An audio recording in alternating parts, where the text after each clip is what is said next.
Latin America is in the grip of dengue fever. And if you think you're safe in Europe, you're not in the clear either. Hi there, everyone. It's Jeff, and this is Plain English, where we help you upgrade your English skills with stories about current events and trending topics.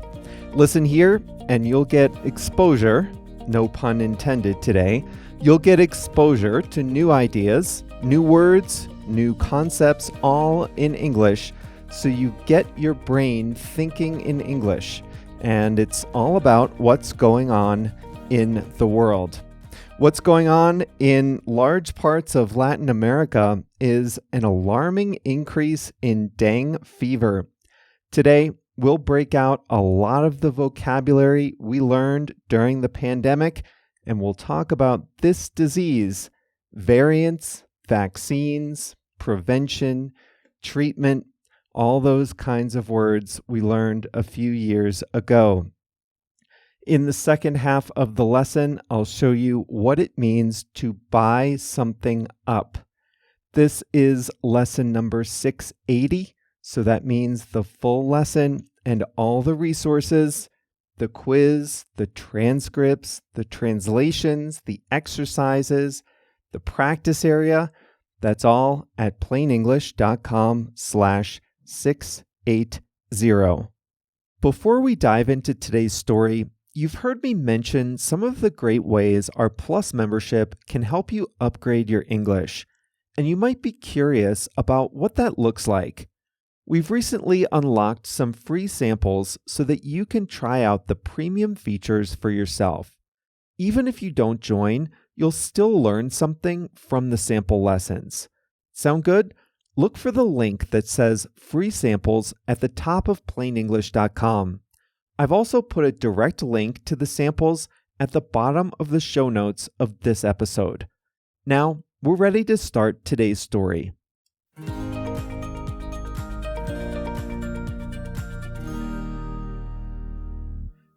Dengue fever is a tropical disease spread by mosquitoes. Every year, millions of people are infected.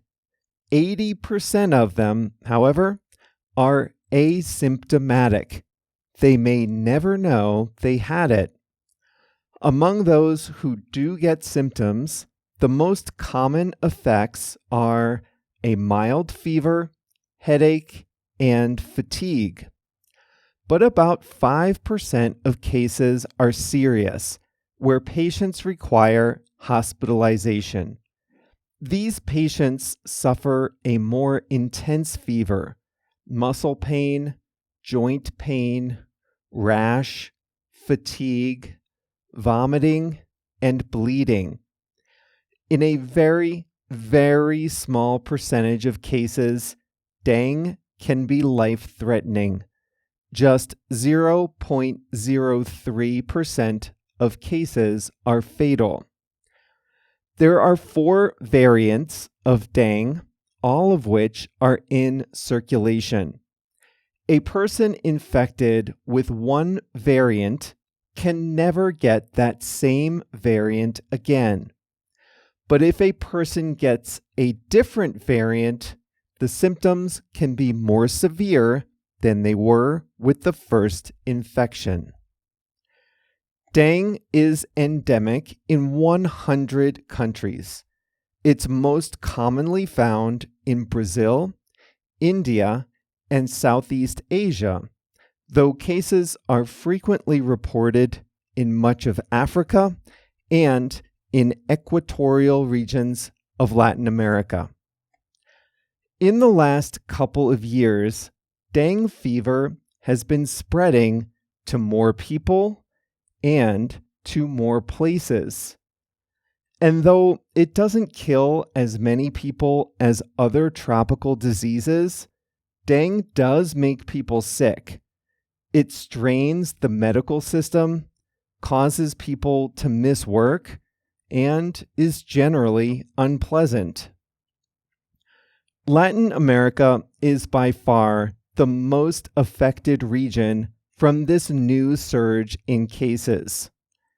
To put it in perspective, An average of 535,000 people in Latin America were infected with dengue every year from 2000 to 2005, about 500,000 people a year. But last year, 2023, there were 8 times as many, over 4.5 million infections. And so far this year, almost 6 million people have been infected, and the year isn't even half over. Argentina, Bolivia, Paraguay, and Brazil are experiencing the worst years of dengue in their histories. Brazil registered 1 million cases in only a few weeks. The army is scrambling to build tent hospitals in Brasilia, the capital. In Mexico, cases this year are 5 times higher than they were just a year ago. Peru and Puerto Rico have declared health emergencies. Cases are showing up in more temperate Chile and Uruguay, which haven't seen serious outbreaks before. What can be done about the spread? Unfortunately, there aren't many great options. Here are the basics. People can protect themselves with mosquito netting, insect repellent, and by wearing long-sleeved shirts and long pants. Governments can take a few steps. Mosquitoes thrive in standing water, so governments can look for standing water and fumigate the area. But this is expensive, and it's hard to do over a vast area. How about vaccines? Unfortunately, there are no great vaccines for dengue fever. One is an expensive 2-course injection. The other can only be administered to patients who have already had dengue before. But since most cases are asymptomatic, most people who can get the vaccine don't even know they're eligible. Newer vaccines are promising, but it's still early days. Brazil has bought up supplies of one of them, but there's still not yet enough manufacturing capacity to roll out the vaccine across a large population. Another new vaccine is still in trials. There is one other approach: to infect mosquitoes before the mosquitoes infect humans. Here's how it works. Scientists can inject a bacteria into mosquito eggs. The bacteria slows the spread of the dengue virus. Once the eggs hatch, the infected mosquitoes are then released into the wild. The females pass the bacteria along to their offspring. The idea is the infected mosquitoes replace the non-infected mosquitoes in an area. This strategy can reduce transmission rates by 75%. But this, as you can imagine, is a slow process. For now, most people are focused on prevention and treatment. Insect repellent is flying off the shelves in Argentina, Brazil, and other countries as consumers scramble to protect themselves.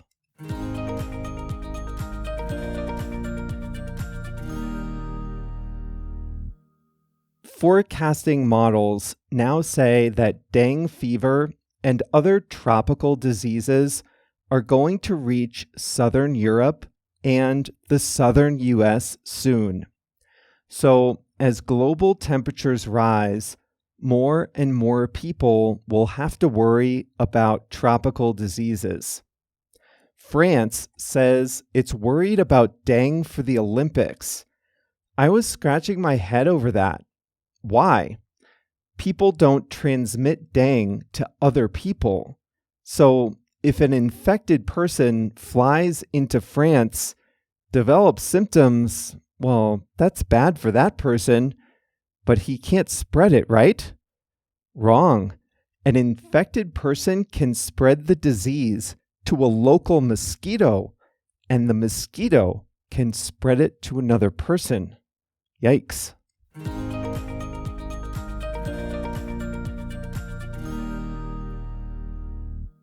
Here's a phrasal verb for you.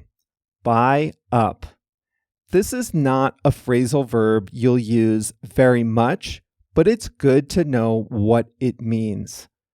To buy something up is to buy large quantities of it. When you buy something up, you buy as much as you can, maybe even all that is available. Remember the Twinkie? We talked about that in lesson 625. This is the famous yellow submarine-shaped snack cake in the US. The owners of the Twinkie went bankrupt and briefly stopped making Twinkies. That led Twinkie fans to buy up all the supplies of Twinkies at the store. Buy up is appropriate here for two reasons. First, individuals went to stores and bought all the Twinkies in the store. One person might buy 10, 20 boxes of them.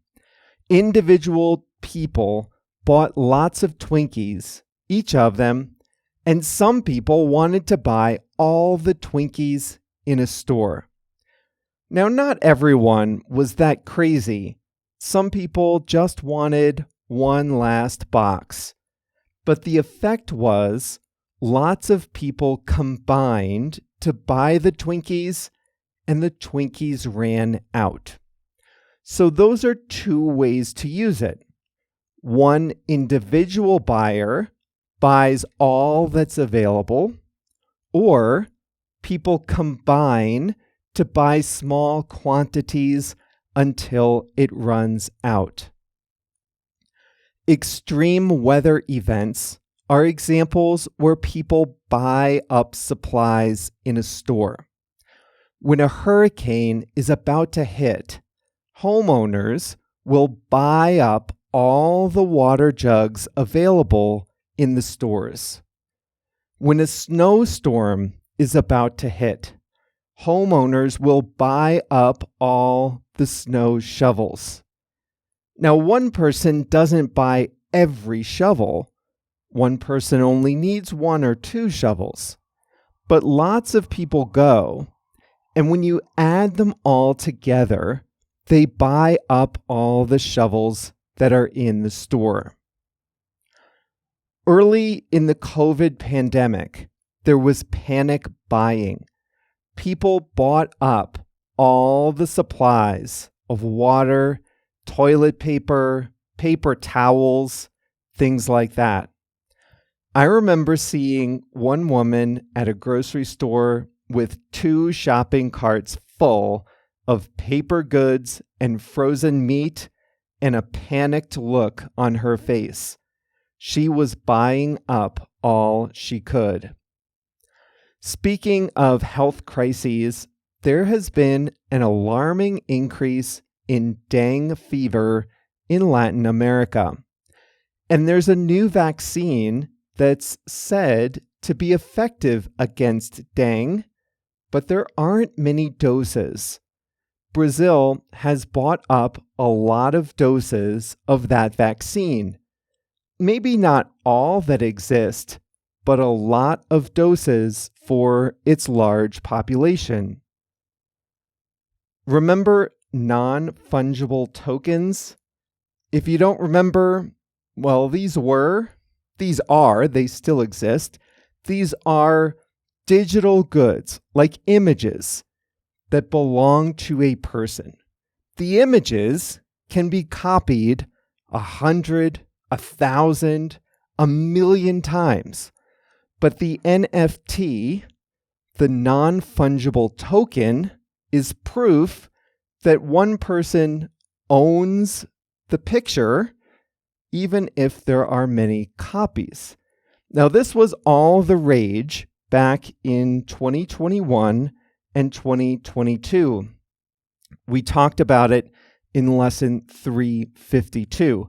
Anyway, celebrities would create NFTs and people would buy them up. They wanted to be part of the action. The NFTs sold out. People bought them up. The NBA, the basketball league, issued NFTs of popular video clips. Banksy, an artist, issued NFTs of his work. And there were collections of NFTs.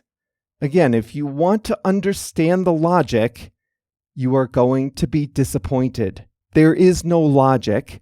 It made no sense. But still, people bought them up. They bought them in large quantities until they had sold out. Any big concert fans out there besides JR? What happens when an artist releases tickets to a new concert series? Ticket brokers buy up all the tickets. They buy large quantities, as many as they can get. And in hours, minutes sometimes, all the tickets are gone. Any sneakerheads out there? I'm not one. This is a world I know very little about. But when there are new sneaker releases, collectors and dealers and super fans buy up as many as they can. There are resale websites, just like for concert tickets. Who knew? Well, that's all for today. Great job finishing another Plain English audio lesson. Remember that the fun continues online, where you get to practice using buy up and get direct feedback from me. Plus, there are quizzes, listening exercises, pronunciation exercises, translations, and much, much more. That's all at plainenglish.com/680. We'll be back on Thursday, another art episode. How about that? 2 weeks in a row, we're talking about art on Plain English. On Thursday, where was the Mona Lisa painted? One geologist, yes, geologist, says she has the answer. See you back here on Thursday for that one.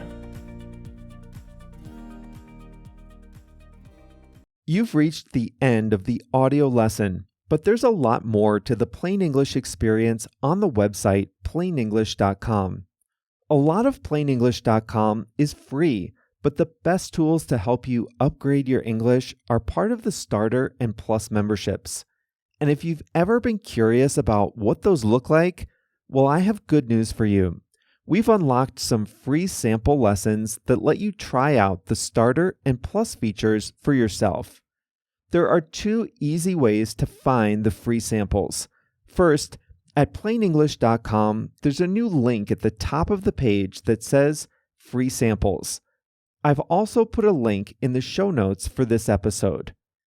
In the sample lessons, you can do the exercises, listen to the fast audio, take one of our toolkit workshops, practice your writing, and more. So try it out today. Click the link in the show notes of this episode, or find the link that says Free Samples at the top of plainenglish.com.